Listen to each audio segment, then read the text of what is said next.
Assalamualaikum warahmatullahi wabarakatuh. Perkenalkan, nama saya Windy Aprilia Sari. Saya berasal dari kelas Akuntansi Malam 1 Sekolah Tinggi Ilmu Ekonomi Pembangunan Tanjung Pinang. Di sini saya akan menjelaskan video tentang tutorial cara pembayaran PBB online yang lebih praktis. Sebelum kita masuk ke cara pembayaran PBB secara online, kita harus tahu membayar pajak adalah kewajiban setiap warga negara Indonesia. Oleh karenanya, pemerintah harus bisa memberikan fasilitas yang lebih praktis kepada masyarakat. Contohnya seperti sekarang, pada saat masa pandemi seperti ini, apakah kita harus berdesak-desak, harus beramai-ramai di kantor pajak? Kan tidak mungkin, kita juga harus menjaga social distancing. Nah, dengan itu, saat ini sudah ada cara, yaitu pembayaran PBB secara online.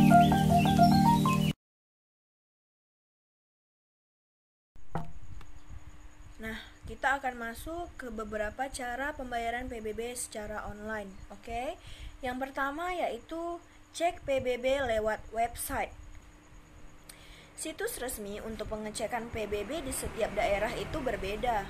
Untuk mengetahui situs pajak resmi di daerah Anda bisa secara langsung mengetikkannya di browser dengan format PBB online dalam kurung nama daerah Anda.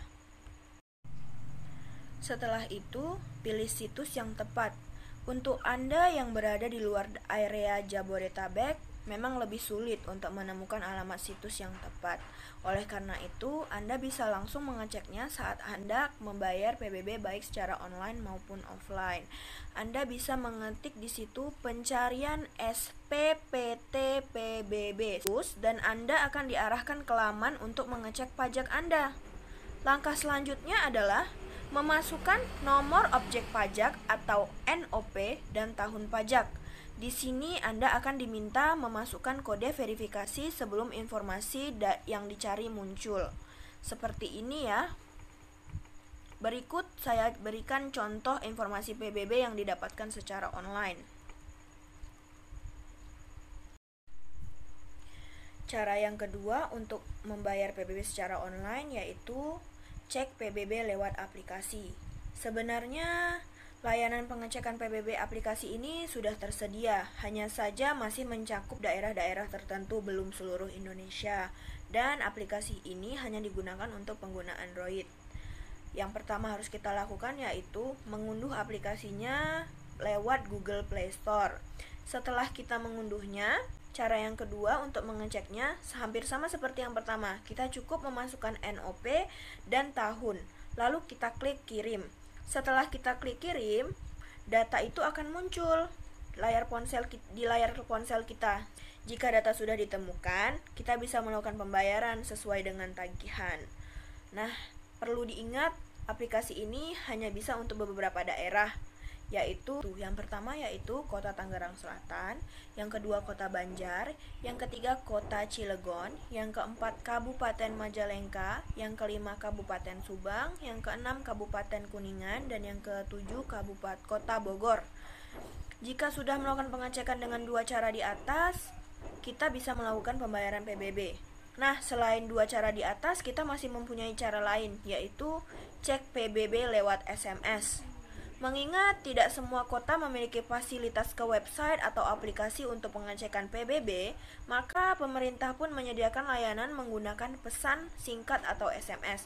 Anda bisa menggunakan cara ini untuk cek PBB lewat SMS. Nah, pengecekan PBB lewat SMS bisa dilakukan dengan format berikut. Yang perlu kita ketik di SMS yaitu PBB spasi nomor objek pajak spasi tahun pajak dan kita kirim ke nomor 0813 1787 2525. Informasi mengenai besaran PBB yang harus dibayarkan akan dikirimkan melalui pesan singkat ke nomor ponsel Anda. Nah, tadi kan kita udah punya 3 cara nih untuk mengecek berapa PBB yang harus kita bayarkan. Sekarang kita harus tahu bagaimana cara kita membayarkan PBB itu secara online. Oke. Setelah mengetahui jumlah PBB yang harus kita bayarkan, kita pun bisa melakukan pembayaran secara online, baik melalui internet banking atau ATM. Untuk menggunakan pembayaran internet banking, kita bisa mengikuti instruksi dari layanan bank yang kita pakai. Namun, jika disederhanakan, cara menggunakan internet banking untuk pembayaran PBB pada dasarnya adalah dengan langkah berikut. Berikut saya akan tampilkan beberapa langkahnya. Oke, yang pertama, cara pembayaran melalui internet banking. Yang harus kita lakukan pertama yaitu kita harus login ke internet banking kita.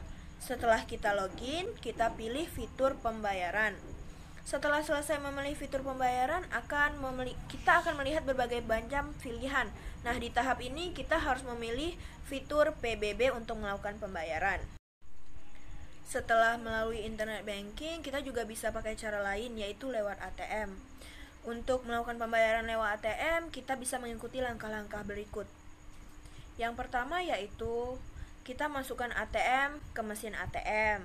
Setelah memasukkan kartu, kita masukkan PIN, lalu kita pilih menu pembayaran. Hampir sama ya seperti tadi. Lalu yang kedua, kita akan melihat pilihan pembayaran yang bisa dilakukan lewat ATM. Kemudian kita memilih PBB. Sama seperti tadi, kita memasukkan NOP dan tahun pembayaran PBB. Selanjutnya, kita akan melihat kembali informasi pajak seperti objek pajak, tagihan, nama wajib pajak. Yang kelima, periksa kembali informasi yang tertera pada layar ATM, terutama nama, lalu tekan bayar. Simpan struk pembayaran PBB sebagai bukti. Nah, mungkin untuk beberapa orang pembayaran PBB kenapa sih harus online? Padahal offline pun bisa. Nah, contohnya aja ya, seperti sekarang kan kita lagi pada masa pandemi nih. Kan gak memungkinkan kita untuk berdekatan dengan orang lain. Jadi mungkin ini salah satu tujuannya. Selain itu, pembayaran PBB secara online memiliki beberapa manfaat. Yang pertama yaitu lebih fleksibel, yang kedua terintegrasi, dan yang ketiga mempersingkat proses pembayaran. Kita tidak perlu antri lama-lama di kantor pajak. Nah, saya rasa itu aja video yang bisa saya tampilkan. Saya harap video saya dapat membantu Anda dalam menjalankan kegiatan ini. Saya tutup dengan wassalamualaikum warahmatullahi wabarakatuh. Terima kasih telah menonton.